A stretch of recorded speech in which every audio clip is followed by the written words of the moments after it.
Meditando na fonte da vida, que é a palavra de Deus. Quero que você vá ainda no capítulo 19, no verso 16.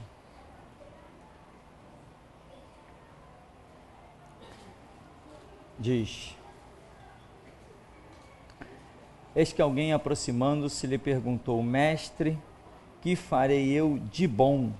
Algumas versões dizem, bom mestre, Mas aqui diz: Mestre, que farei eu de bom para alcançar a vida eterna? Respondeu-lhe Jesus: Por que me perguntas acerca do que é bom? Outras versões dizem: Por que tu me chamas bom? Aí ele diz: Bom só existe um. Se queres, porém, entrar na vida, guarda os mandamentos. Ele lhe perguntou quais. Respondeu Jesus: Não matarás, não adulterarás, não furtarás, não dirás falso testemunho, honra teu pai e tua mãe, amarás ao teu próximo como a ti mesmo. Replicou-lhe o jovem: Tudo isso tenho observado, que me falta ainda?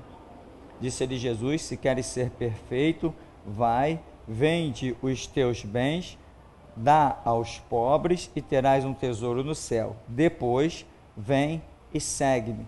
Tendo, porém, o jovem ouvido estas palavras, retirou-se triste por ser dono de muitas propriedades. Eu vejo aqui algumas coisas interessantes no que Jesus fala, na sequência, em que Jesus diz assim: pega o que você tem, se desfaz do que você tem, depois você vem e me segue. Isso, para mim, cada um tem a sua experiência, para mim isso traduz um peso muito grande, porque existem pessoas que querem seguir Jesus do jeitinho que elas estão, com as suas bagagens, com os seus conceitos, com os seus ideais. Tem pessoas que têm ideais lá no mundo e vêm para a igreja para que os seus ideais sejam confirmados e que Deus os ajude a alcançar os seus ideais. Ela já tem o ideal dela.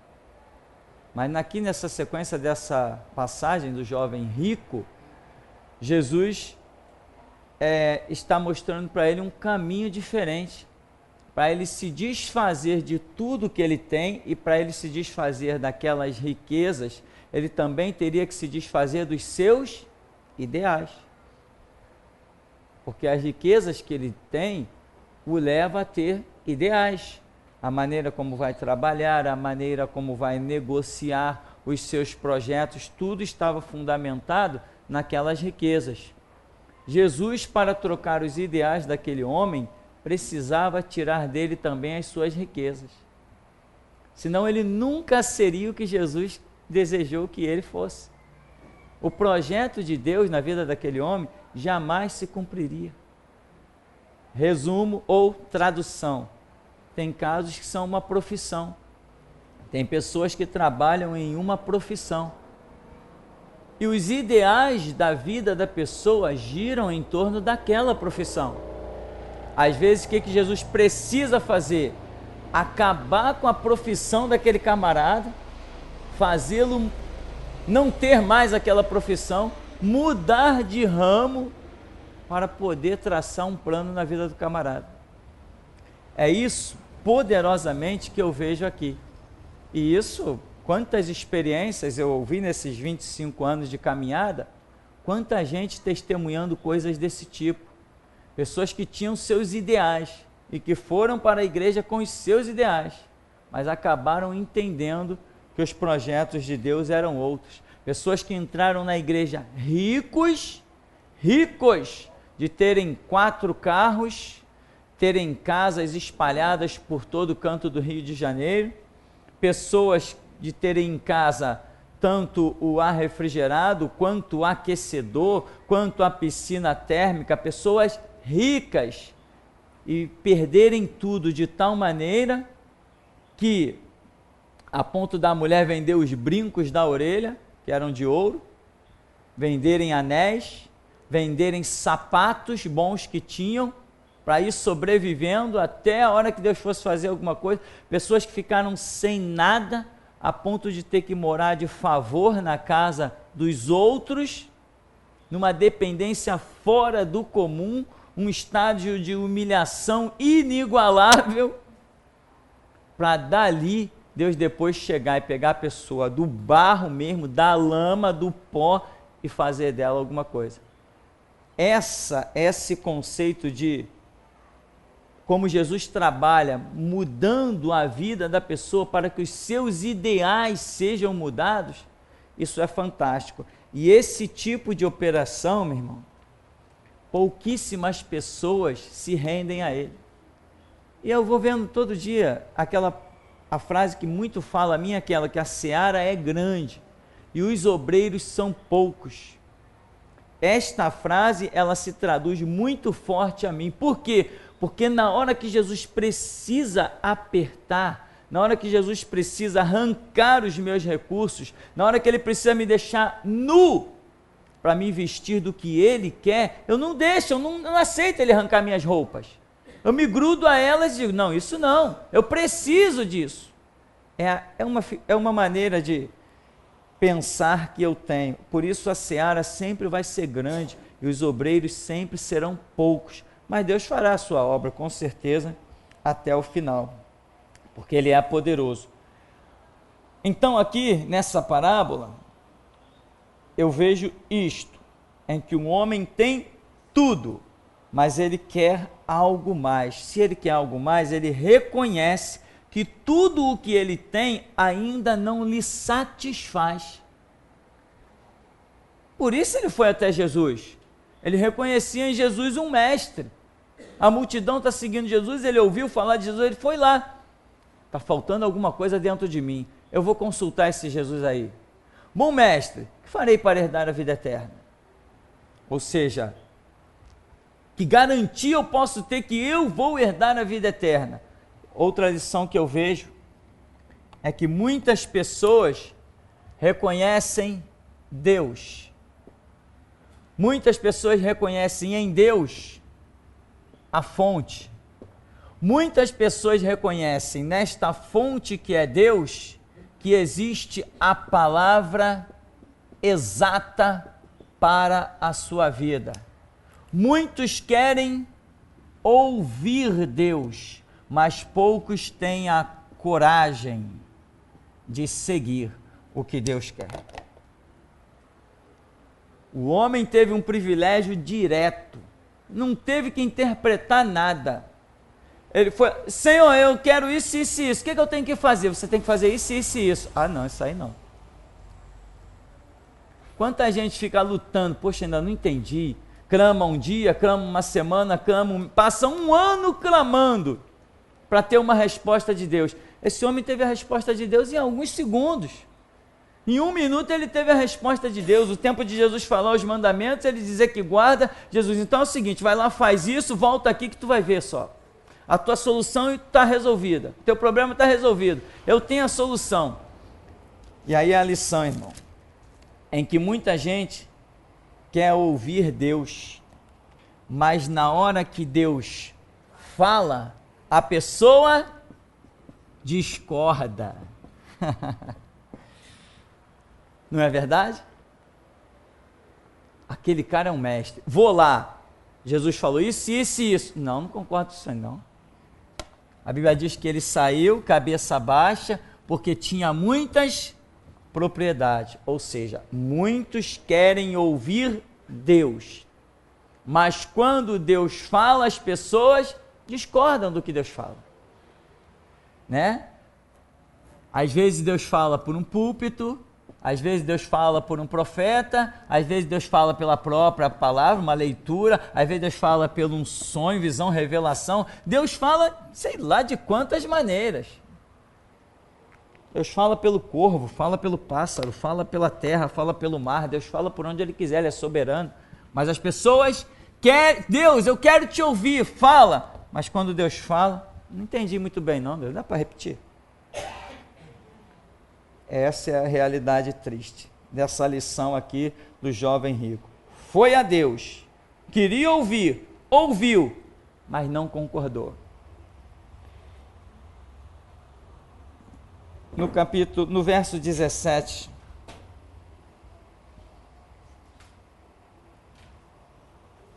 ao 19, é isso? Não.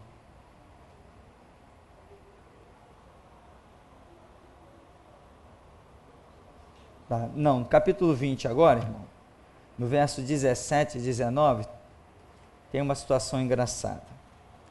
Olha só, no capítulo 20, no verso 17, diz assim: estando Jesus para subir a Jerusalém, chamou à parte os 12 e em caminho lhes disse: eis que subimos para Jerusalém, e o Filho do Homem será entregue aos principais sacerdotes e aos escribas. Eles o condenarão à morte e o entregarão aos gentios para ser escarnecido, açoitado, crucificado, mas ao terceiro dia ressurgirá. Vamos repetir isso para você entender muito bem. Jesus está dizendo que vai subir a Jerusalém, chamou os 12 e em caminho lhe disse, verso 18, subimos para Jerusalém, o Filho do Homem será entregue a quem? Aos principais sacerdotes e aos escribas. Eles o condenarão à morte e entregarão aos gentios para ser escarnecido, açoitado e crucificado, mas ao terceiro dia ressurgirá. Eu te pergunto, quem condenou Jesus à morte? Tem um livro que nós ganhamos recentemente, um livro em que o camarada se preocupa em escrever um livro, busca todos os argumentos da sua ignorância para provar que os judeus não mataram Jesus. Meu irmão, não se mata alguém porque se enfia uma espada nesse alguém. Se mata alguém às vezes quando você dá uma palavra. A pessoa está tão fraca, necessitando de um auxílio, às vezes com uma palavra você destrói uma vida. Quem assassinou Urias? Os filisteus ou Davi? Quem Deus disse que assassinou Urias? Davi, você assassinou Urias pela espada dos filisteus. Quem enfiou a espada em Urias? Os filisteus. Mas quem assassinou Urias? Davi. Quem assassinou Jesus Cristo? Os judeus. Não foram eles que se reuniram para ir lá no Getsemane? Não foram eles que conferenciaram? Não foram eles que pagaram as 30 moedas de prata a Judas? Não foram eles que quando Judas voltou lá e disse assim, não, isso aqui é preço de sangue, eu entreguei um homem inocente. O que eles disseram? Problema teu. Eles não reconheceram que tinham feito um delito, falando, não vamos colocar essa moeda no cofre não, porque está manchada com sangue. Vamos comprar lá um cemitério para estrangeiro. Quem assassinou Jesus Cristo? Os judeus.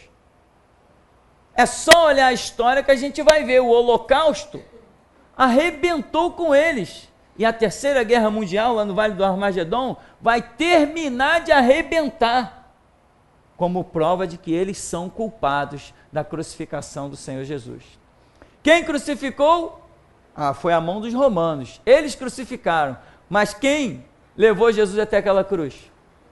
Foram os judeus, não adianta. Então aqui o texto é muito claro do que Jesus está dizendo. O Filho do Homem vai ser entregue aos principais sacerdotes e aos escribas. Eles o condenarão à morte. Quem condenou à morte foram eles, os sacerdotes e os escribas. Mas aí eles entregaram Jesus aos gentios para ser escarnecido, açoitado, crucificado. Mas ao terceiro dia ele ressurgirá. E hoje nós temos livros e mais livros de um monte de palhaço, um bando de gente incauta, querendo provar que não foram os judeus que mataram Jesus. Mas a Bíblia está dizendo que foram os judeus que mataram Jesus.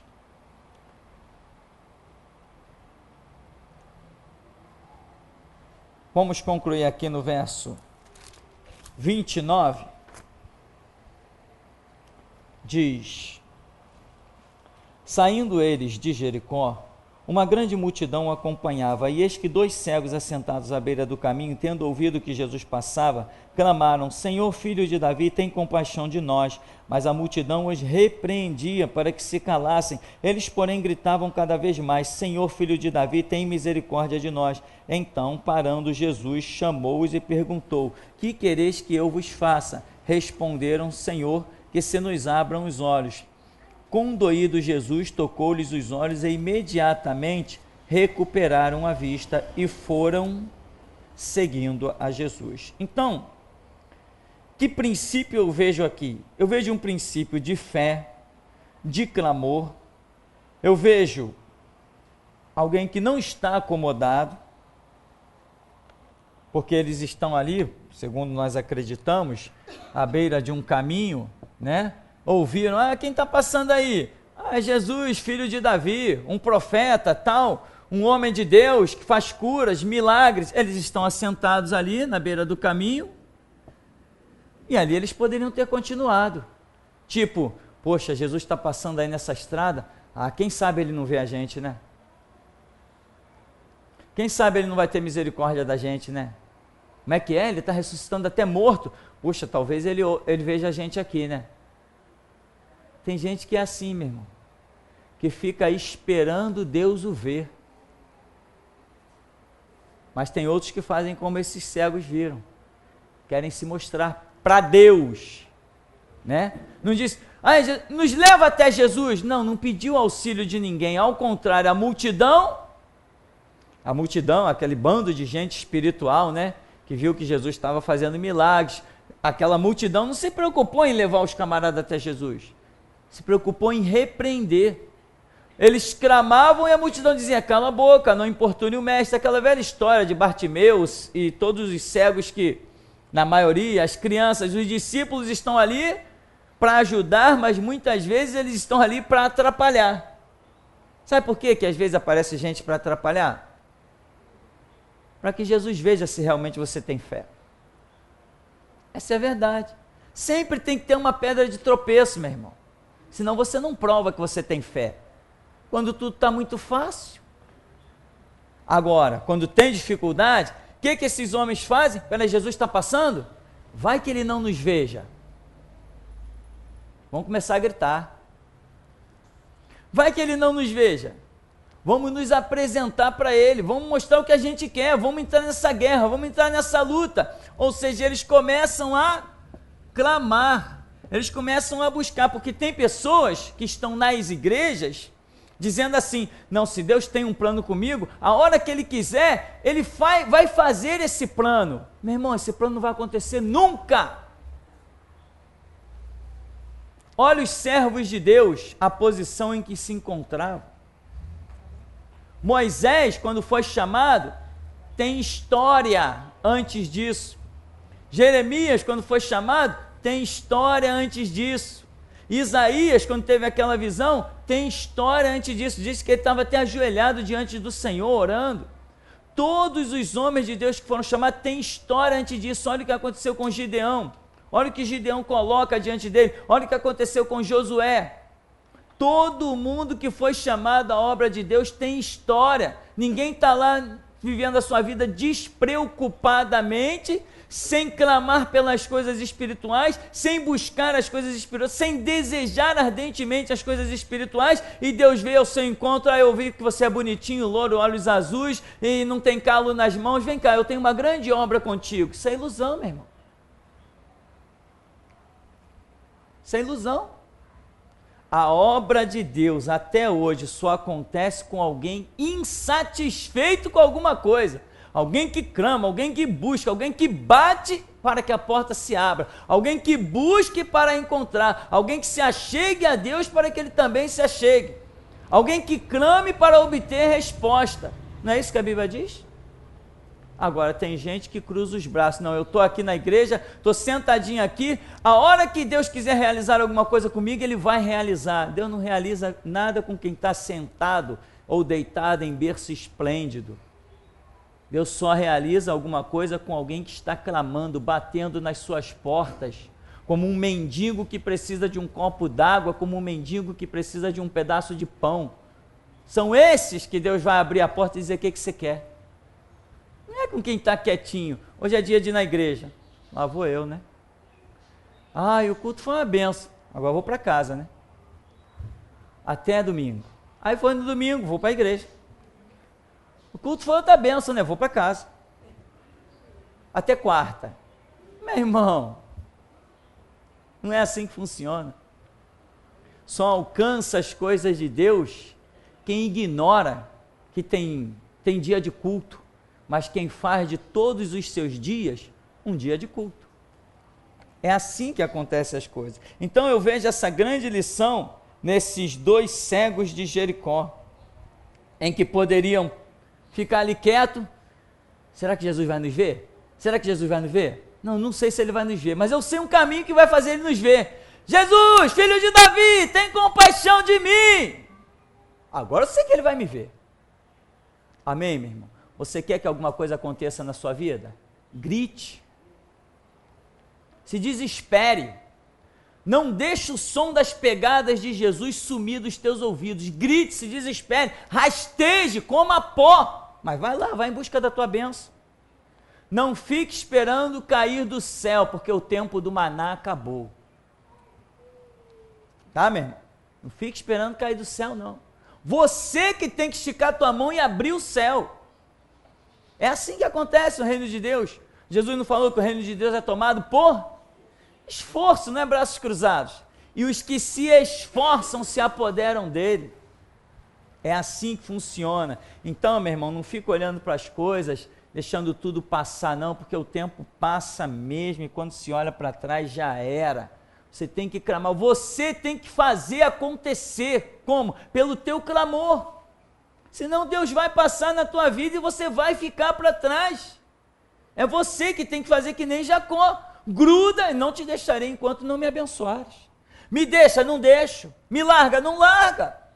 Me solta, não solto. Ah, tu vai ficar manco, eu posso até morrer, mas não te largo. Agora, tem gente que deixa as coisas passarem. O que eu estou ouvindo aí? Ah, eu estou ouvindo o som de Deus. Poxa, que som bonito, né? Quanta glória a Deus, né? Quanto aleluia, quanto anjo cantando, quanta maravilha, mas eu não estou sendo participante. Então, meu irmão, foge dessa rotina daqueles que estão esperando Deus.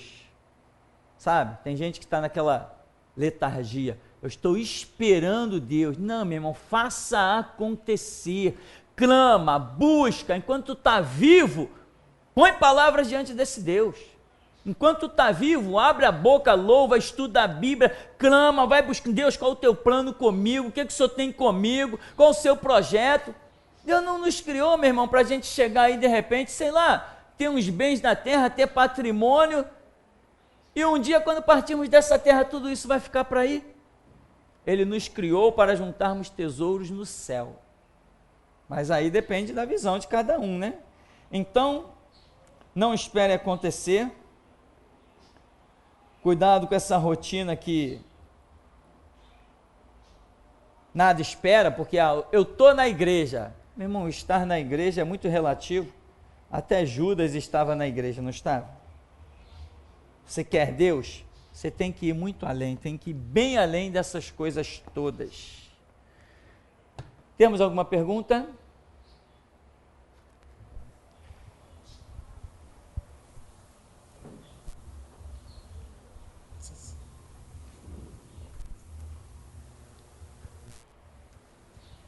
Pastor, a respeito desse homem rico que tinha que vender tudo e dar aos pobres, tem um rapaz conhecido que ele é assaltante de banco, ele é muito rico. Sempre viveu de Fusca, nunca foi preso, mas tem mações, casa, região do lago, agora se converteu, está na nova vida. Diz que se converteu, mas não desfez dos bens. E se desfazer dos bens e dar para alguém, também não está errado, que é um dinheiro sujo? Em princípio, nós não podemos pensar diferente. Ouvir, até o dízimo, né? Em princípio, nós não podemos pensar diferente. Se realmente queremos Deus, temos que ir para os pés desse Deus e buscar dele uma direção muito séria. Porque não adianta eu vir para a igreja, né? E o que eu tenho? Eu tenho ouro, eu tenho prata e eu tenho pedras preciosas. Eu estou muito bem de vida. Eu sou um camarada rico. Tá? Essa riqueza custou filhos que ficaram órfãos, crianças estupradas, mulheres que ficaram viúvas, um monte de sangue derramado, foi um verdadeiro palco do diabo para aquela pessoa adquirir aquelas riquezas todas. Aí agora ela se converteu. Veio com aquela bagagem toda, com aquela sujeira toda. Em princípio, como poderíamos pensar diferente? Estamos diante de todo um sistema reprovado. Que eu garanto uma coisa, Jesus Cristo não precisa de nem um centavo de nada disso, porque Ele é dono do ouro e da prata. Só que as pessoas, quando vão para a igreja assim, ainda dão o seu dízimo, né? E o dízimo é bem alto. E olha, os pastores ficam felizes da vida com esses dízimos altos, de traficante, de gente que era até dono de rede de pedofilia, gente que era dono de casas de prostituição. Aí, me converti. Se converteu, é mesmo? É. E o camarada entra na igreja porque tem dinheiro, logo, logo ele tem uma cadeirinha lá no púlpito, do lado do pastor. Logo, logo ele é consagrado a um monte de coisa. E eu não estou falando suposições, não, estou falando do que vi. Do que vi dentro das igrejas nessa caminhada de 25 anos. Então, eu acredito sim, que isso que vem lá gerado pelo diabo não tem utilidade aqui no reino de Deus. O Cristo que nós servimos não precisa de nada daquilo. O cidadão ele tem que ver a vida dele, o que ele vai fazer com isso. Porque tem gente que sequer para fazer uma oração. Não, isso é meu, eu tenho, são os meus bens, ainda tem a coragem de pedir a Deus, Deus abençoa os meus bens. Deus vai dizer assim, que bens? Os que o diabo te deu? Porque não é isso? E o resultado? Tem gente que não entende isso, insiste em caminhar em cima dessas coisas, insiste em caminhar envolvido com essas coisas, não consegue porque isso é uma maldição, a pessoa está usufruindo, está em contato com maldição, resultado, não consegue ficar de pé nunca. Hoje está de pé, daqui a pouco está caído, está de pé, está caído, está de pé, está caído, até um dia que cai e não levanta mais. Nós não precisamos de nada de traficante. Só queremos coisas que são levantadas pelo Espírito Santo, né? Traficante, não interessa dele o dízimo, interessa dele a alma. É a alma do traficante que nos interessa, dízimo não. Pastor, eu tenho bens, tenho isso, tenho aquilo. Meu irmão, longe daqui com esses negócios. Leva para onde tu quiser, faz o que tu quiser, não traz esse negócio para cá não. O nosso Jesus, do nada, do zero, ele faz o que ele bem quiser, porque ele tem poder para isso. Ele abre portas aonde não há porta. Nós não precisamos de nada de roubo, de pilantragem, de mentira, de hipocrisia, de defraudações, não precisamos de nada disso. O que acontece é o seguinte, a salvação da pessoa começa a ficar comprometida, porque ela está debaixo de uma maldição, convivendo com coisas manchadas de sangue, influenciada por Satanás, e o diabo está sempre tendo uma brecha para atuar ali, porque foi ele que deu aquelas coisas, é dele, se é dele ele tem direito de chegar perto do que é dele. Eram coisas consagradas a ele. O camarada está rico de quê? Está rico de vender trouxinhas de maconha que eram consagradas ao Exu Caveira.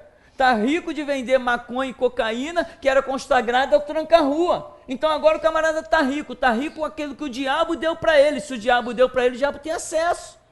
Então a salvação dele fica comprometida por quê? Porque ele não consegue estabilizar a fé dele. E se não consegue crescer na graça, no conhecimento, estabilizando a sua fé, a sua salvação pode chegar uma hora que ele vai se decepcionar. Pensando que tem fé para ser salvo, morreu, vou subir, não vai subir para canto nenhum. Então, essas coisas assim é muito sério. A pessoa que quer Deus realmente tem que entender que Ele é soberano e que não precisa de nada dado pelo diabo. Esses dois reinos não têm comunhão. Perguntas temos? Por exemplo, O apóstolo Paulo, bom exemplo, né? O irmão Juarez mencionou ali, né? Paulo é um exemplo disso porque ele diz assim: o que para mim era ganho, eu reputei-o perda por amor a Cristo. Paulo tinha muita coisa. Paulo era um homem que liderava exército. Paulo era um camarada tal, não sei nem se ele pagava imposto. Tinha um salário do Império Romano para liderar legiões de homens. Tinha uma autoridade tamanha que pôde receber carta de um lugar para ir buscar cristão em outra cidade. O Paulo tinha um privilégio fora do comum.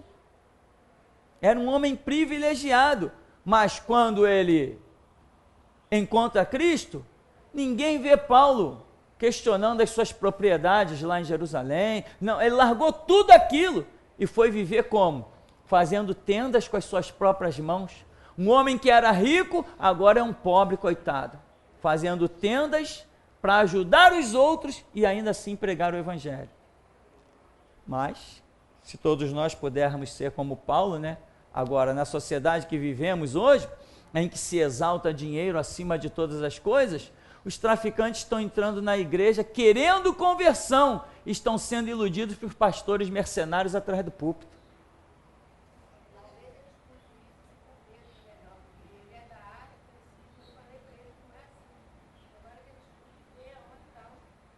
O que a gente tem que fazer é orar por essas pessoas, esperar que eles tenham a realidade. Agora, por exemplo, uma pessoa, um traficante, um ex-traficante, ou sei lá o que vai se meter numa nova vida, dificilmente ele encontrará a vida.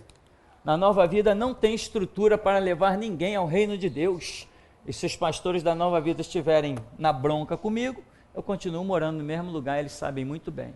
Não creio em salvação na nova vida, não creio em salvação na denominação batista, como já não creio mais em salvação nas Assembleias de Deus. Tá? Metodista, presbiteriano, universal, graça mundial, isso aí nem se fala, isso para mim já é templo de Satanás descaradamente.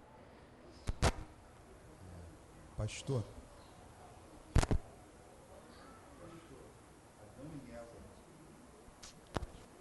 Coisa aqui, Afonso. Som.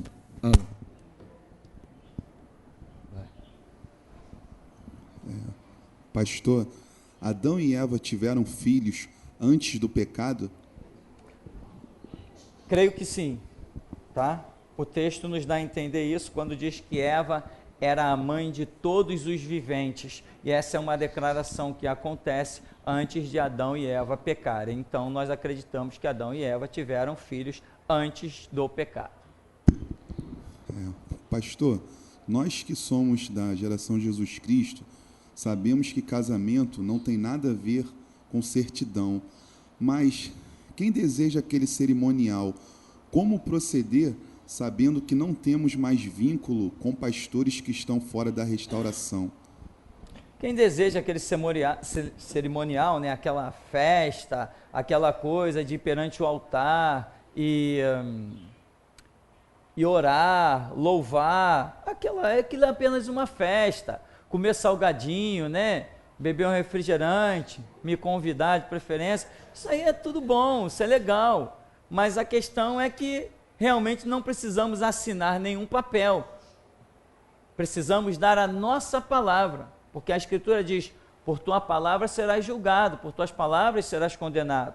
Malaquias, no capítulo 2, o Senhor repreende a nação de Israel, uma palavra dirigida muito em especial aos homens ali, quando diz que eles estão sendo infiéis à mulher da sua mocidade, aquela a quem eles juramentaram amor, juramentaram fidelidade, juramentaram guarda, e agora eles estavam sendo levianos. E Malaquias, capítulo 2, diz que o Senhor ia cobrar isso da mão deles.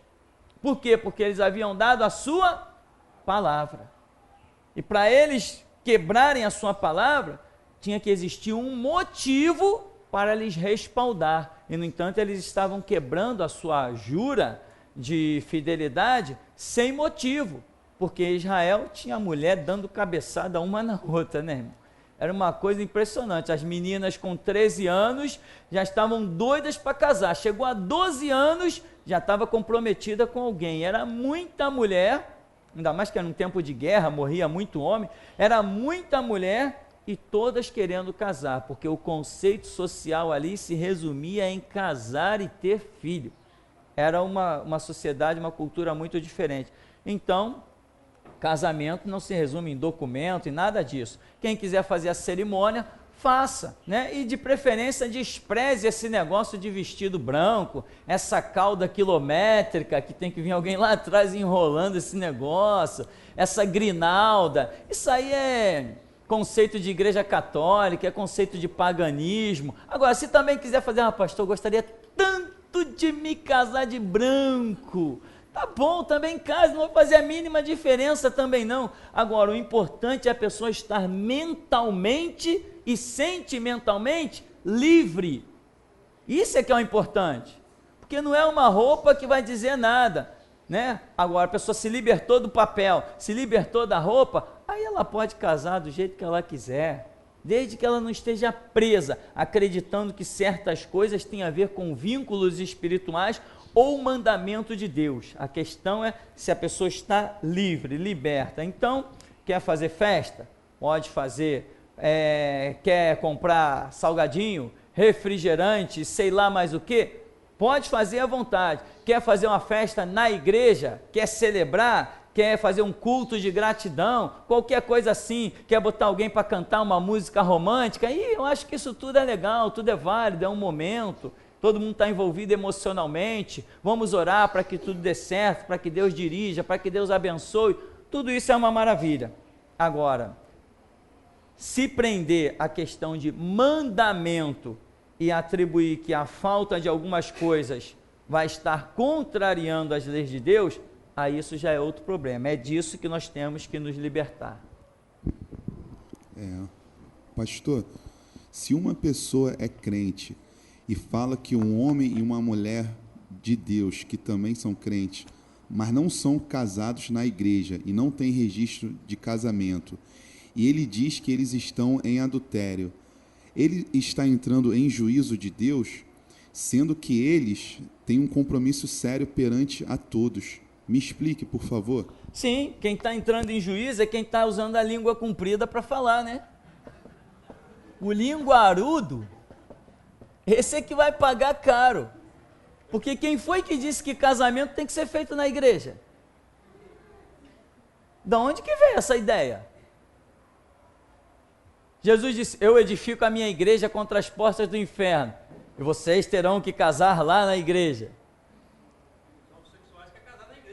Os homossexuais querem casar na igreja, porque quer ter status, né? Sei lá de quê.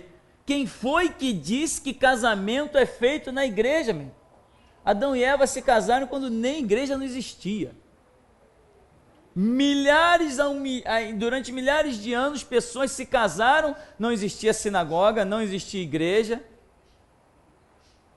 E quem foi que disse que casamento tem que ser feito na igreja?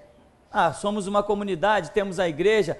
Pastor, vamos fazer um culto na igreja? Tá bom, vamos fazer um culto na igreja, mas não é regra. É só uma opção, é só um momento, é um momento de alegria, é aproveitar aquilo para mais um momento de culto, entoar louvores a Deus, fazermos as nossas orações, mantermos a nossa comunhão com Deus. Mas quem foi que disse que casamento tem que ser feito na igreja? Quem foi que disse que casamento tem que ter papel? Eu sei quem foi que disse, né? A igreja católica, porque isso dá uma fortuna. Hoje quanto é que está para se fazer um casamento? 400 reais? Beleza, imagina só, né? Cada casal que resolve se casar, 400 reais. Acho que até eu vou abrir um cartório para fazer casamento, meu irmão. Brincadeira. A igreja católica é dona dos cartórios, é dona dos cemitérios, é dona das maternidades. A grande maioria é tudo deles. Então, casamento não tem que ser feito nem na igreja, nem tem que ter papel de registro. E o linguarudo que falar que a pessoa está errada, que a pessoa está em adultério, está em fornicação, está em prostituição, esse linguarudo é que vai se surpreender com uma espadada na sua língua que ele nunca mais vai falar de ninguém. O errado está ele. Em Gênesis 19, no episódio de Sodoma e Gomorra, um daqueles anjos era Jesus, e o pastor pode explicar por que Ló ofereceu suas filhas? Não, um daqueles anjos não era Jesus. A Bíblia é muito específica que eram 2 anjos mesmo, né? E Ló ofereceu suas filhas porque Ló, eu acredito, tenha reconhecido que ali estavam 2 anjos. Pela expressão que ele diz, santos homens de Deus, mais ou menos isso. Então eu acredito que Ló tenha reconhecido que ali 2 anjos estavam adentrando na casa dele. Ou ainda, se Ló não tivesse reconhecido isso, ele teria desejado livrar homens simples e comuns daquela aberração do ato homossexual, que seria um estupro homossexual, né? Que iria ocorrer ali em Sodoma, quando aqueles habitantes estavam querendo praticar atos sexuais com aquelas 2 personalidades masculinas. Então ele oferece as filhas, como para livrar, né? Tipo assim, o fato deles transgredirem contra as filhas de Ló, na cabeça de Ló seria menos aberrativo, se eles resolvessem estuprar as filhas, seria menos aberrativo do que querer estuprar aqueles homens. Na cabeça de Ló, as 2 coisas têm o mesmo peso, penso eu. As 2 coisas são tão horrendas, todas elas levam ao inferno, tanto uma quanto outra. Mas na cabeça de Ló, aquilo soou diferente. Ele falou, olha, amigos, ou não sei que expressão ele usa, irmãos, ele diz assim, eu dou as minhas filhas que são virgens para vocês, mas não façam nada a esses homens, são os santos homens de Deus, estão debaixo do meu teto, ou seja, respeitem a minha casa. Não, você veio aqui em nosso meio, tu agora quer ser juiz de tudo? Nós vamos pegar tanto a eles quanto você. E aí deu-se tudo aquilo que nós conhecemos. Então, Ló tentou proteger aqueles homens, ou, se ele entendeu, aqueles anjos. Não sabemos exatamente o que Ló teria entendido daquelas 2 personalidades, mas eu acredito que ele tenha compreendido que ali se tratava de 2 anjos. Só que, em princípio, ele não imaginou, olhando para aqueles 2 anjos em forma natural, ele não imaginou o poder que estava na vida daqueles 2 anjos.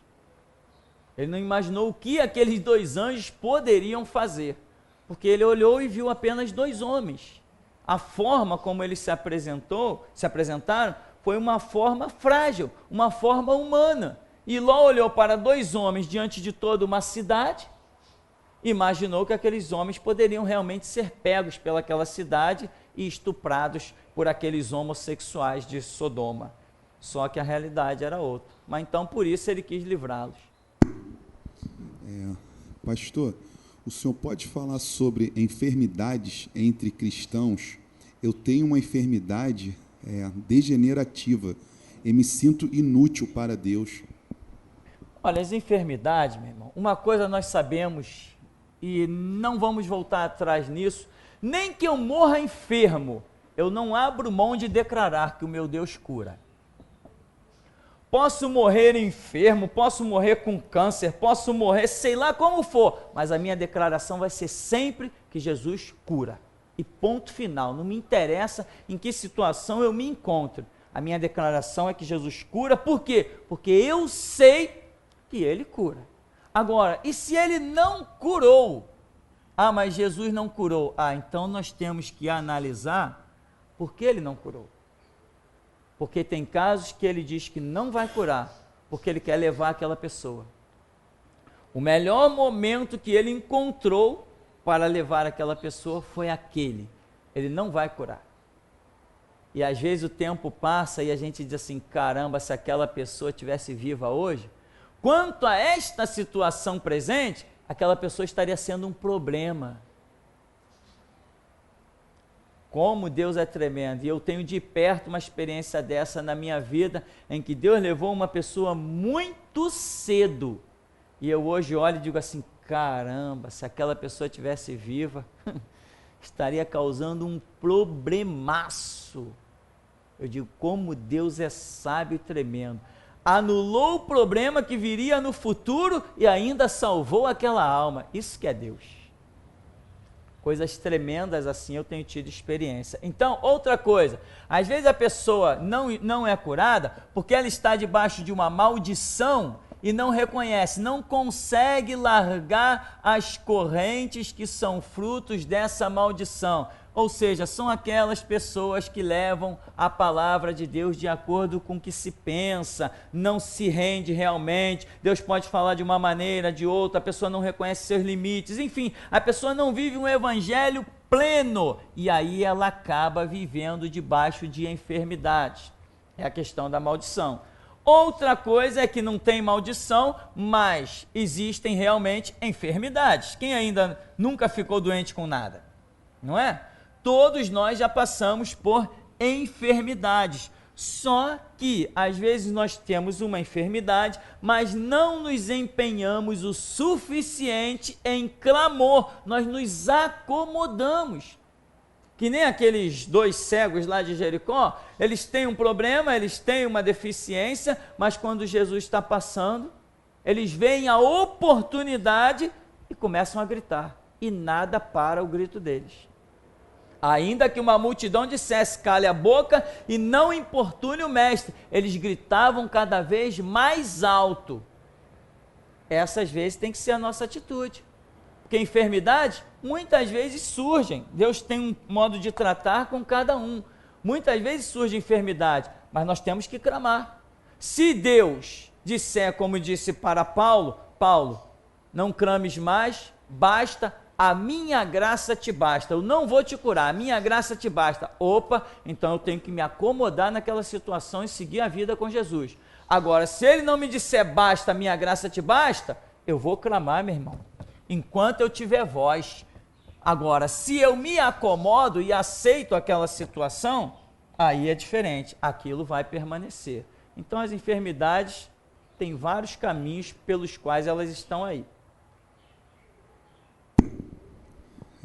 Pastor, o que o senhor diz sobre o pastor Daniel Batista? Ele crê em coisas absurdas. Exemplo, casamento é uma vez só. Marca da besta é um microchip na mão, e etc. Mas por que as profecias que ele libera se cumprem com nome, endereço e até morte, segundo ex-membros da igreja dele? Tá, eu nunca vi nenhuma profecia dele se cumprir, nem com nome, nem com endereço, nem com nada. Não vi absolutamente nada. Nada. Já vi ele falando muita coisa. Outra coisa que eu sei sobre Daniel Batista é que chegou até ele a voz da restauração e ele não quis. Uma coisa ele reconhece e eu já vi ele falando, né? Nas pregações dele, ele tem, parece, um programa de pregações ao vivo sobre os cultos, e eu já vi ele falando sobre eles mesmos, que eles são uma igreja que vão adormecer. Ele já declarou isso. Agora, eu aposto com quem quiser, nós somos uma igreja que não vamos adormecer, porque nós somos a voz da restauração, nós somos o grito que desperta igrejas, e igreja eu não falo de denominação, eu falo de pessoas individualmente, cristãos que vão estar despertando ao longo dos anos até o arrebatamento da igreja. Nós somos isso, o grito da meia-noite, a voz da restauração. Daniel Batista já declarou que a igreja dele é uma virgem que vai adormecer, ou seja, ele tem que admitir que surgirá alguém superior a ele. Ele tem que admitir que vai haver um ministério superior ao dele. E o nosso ministério, Voz da Restauração, já chegou até ele, mas ele não tem humildade suficiente para sentar num banco e aprender com quem está acima dele. Ele não tem essa humildade. Então, o que vai restar? A cegueira vai se acumular, e vai começar a falar essas besteiras. E eu não conheço nenhuma profecia com nome e endereço proveniente daquele ministério que tenha se cumprido. Não conheço nenhuma. Né? Existe um outro palhaço também, um fugitivo, já que falou em Daniel Batista. Como é o nome daquele camarada? Que tem blog? Que fugiu para os Estados Unidos com medo dos gays? Júlio Severo. Um tal de Júlio Severo. Esse Júlio Severo também não passa de outro palhaço covarde, amedrontado, que lá no blog dele, assinado por ele, está escrito que ele, com medo dos homossexuais, fugiu do Brasil. Isso é crente? Eu não reconheço esse tipo de crente. Está lá se escondendo atrás de um blog, se metendo em assuntos polêmicos para manter o nome dele na mídia, é o aborto aqui, é não sei o que lá, uma palavrinha besta sobre família e homossexual, Júlio Severo pró-família e piriri e parará. E ele disse, porque assistiu os nossos vídeos, disse que no Brasil não tem Elias. Então mostra a cara, para de fugir que nem um covarde. Mostra a cara. Já viu Elias fugir de alguma coisa? Estamos aqui encarando um sistema, encarando o juiz, delegado, deputado, estamos encarando todos os homossexuais, ameaça de morte por telefone, ameaça de morte por e-mail, estamos aqui desafiando tudo, quero ver se alguém vai cessar os nossos dias nessa terra. Aqui não tem covarde, aqui não tem palhaço, se ele fugiu, ele não é crente, ele não pertence ao mesmo reino que eu pertenço, porque no reino que eu pertenço não tem covarde. Júlio Severo não passa de um covarde. Se não fosse covarde, não teria fugido para os Estados Unidos. Estou eu aqui, meus filhos em colégio público, nós estamos tudo aqui vivendo normalmente na sociedade, mostrando a cara, porque temos um Deus vivo sobre nós. Mas e ele? Ele fugiu com medo dos gays. Vê se alguém aqui foge com medo de gay. Então ele não é digno de ser chamado servo de um Deus vivo. Para mim ele não é servo de um Deus vivo. Tal do Júlio Severo. Pastor, eu começo muito bem na casa do Senhor, mas depois me sinto muito desanimada. Fico muito triste comigo mesmo. Por que será que isso acontece? Isso pode ser consequência de atos do passado, pode ser consequência de barreiras que precisam ser rompidas. Às vezes a pessoa tem sobre si uma maldição que ela não imagina. Por exemplo, um dia a pessoa se converte. Aí, eu fui para a igreja, eu me converti. Daqui a pouco caminhou 1 ano, 2 anos, aí se desviou. Aí depois quer voltar para a obra do Senhor. Mas esse desviar aqui, ele gera uma maldição violenta. Você não pode conhecer Jesus Cristo, não pode conhecer a verdade e dar as costas para Ele. Aí a pessoa depois que volta a Cristo, vem a Cristo pela segunda vez, estou só falando, não sei se é o caso, estou só dando um exemplo, são tantos exemplos, mas tem que dar esse exemplo aqui. Quando a pessoa volta para Cristo pela segunda vez, ela pensa que o andar com Cristo, estar na igreja vai ser tão fácil quanto foi da primeira vez. Não vai ser não, nem adianta sonhar, agora as forças vão ter que ser dobradas. Porque o diabo ganhou um espaço no campo espiritual e ele vai exercer uma força violenta sobre a pessoa, uma força que ele tem direito de exercer. Por quê? Porque a pessoa conheceu Jesus a primeira vez, Jesus pegou as correntes do diabo e fez assim, quebrou tudo. E deu liberdade à pessoa para estar na sua casa. Agora a pessoa vai e deu as costas para Jesus. Aí o diabo agora chega para Jesus e diz assim, olha, sabe aquelas correntes que o Senhor quebrou? Agora me deixa usar essas daqui,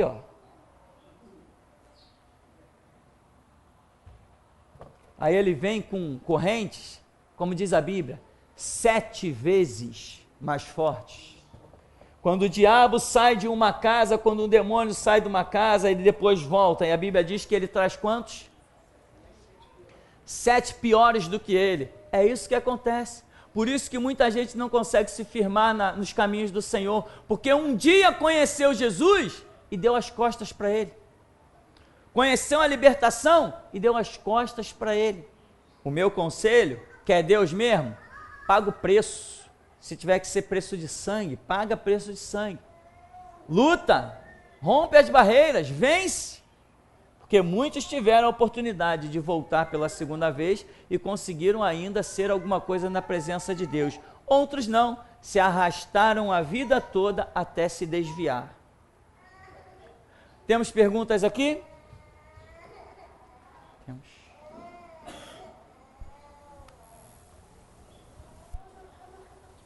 Pastor, nós vemos assim, inclusive, pessoas assim que se dizem crentes, né? aproveitando essa situação do homossexualismo aí, se dizem crentes, tal, e pastores, e falsas pastoras, e até os gays mesmo, eles falam sobre o amor de Deus. E eu queria que o senhor, por gentileza, explicasse esse versículo aqui, de Mateus 19:4, quando fala: não tendes lido que o Criador os fez desde o princípio homem e mulher, e que ordenou por isso deixará o homem, pai e mãe, e se unirá à sua mulher, e os dois serão uma só carne. Que foi o próprio Jesus, né, no caso, que falou, que eles falam que Jesus é amor, mas o próprio Jesus falou isso aqui, condenando, né? Exatamente, não, sem dúvida, de Gênesis, né, Apocalipse, essa praga, esta aberração chamada homossexualismo, ela é condenada. Inclusive, lá no Antigo Testamento, a Escritura diz que se alguém fosse pego num desses atos, seria apedrejado, seria morto, né? E que a culpa do sangue seria sobre eles próprios.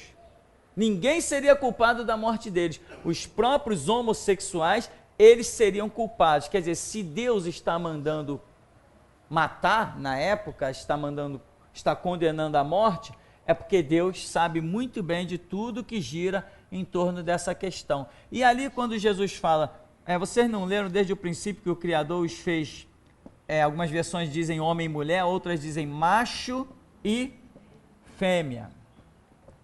A versão mais apropriada, mais original, reporta isso aqui: Deus os fez macho e fêmea, ou seja, vocês vão depender um do outro. Por isso deixará o homem seu pai e sua mãe, unir-se-á à sua mulher. Jesus ainda menciona essa palavra. Ou seja, existe um estado de dependência aqui.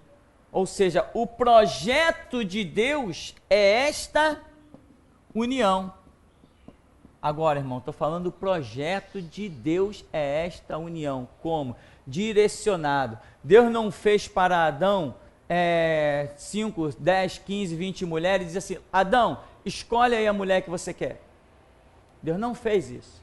Deus fez uma mulher, podia ter feito quantas quisesse. Deus fez uma e disse: Adão, está aqui, é essa aqui a tua mulher.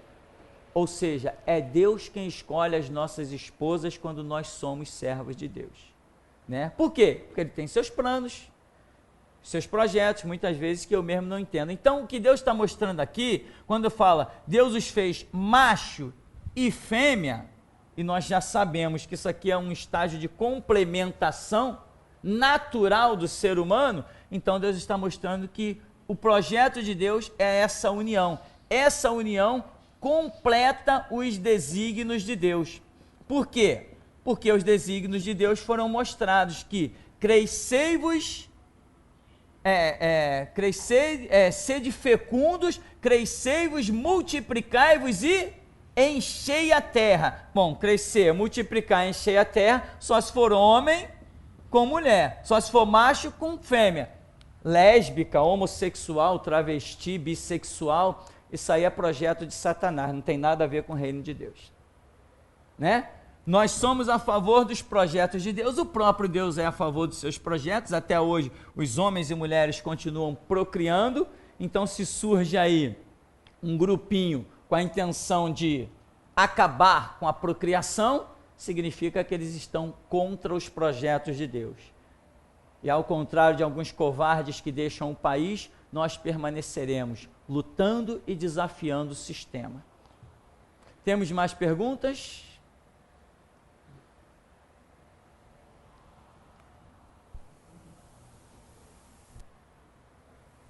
Pastor, não seria uma pergunta, mas uma,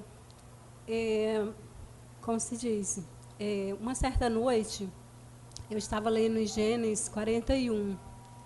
Quando eu cheguei ali a partir do versículo 26, me deu um sono muito forte, assim, eu dormi, quer dizer, eu não dormi.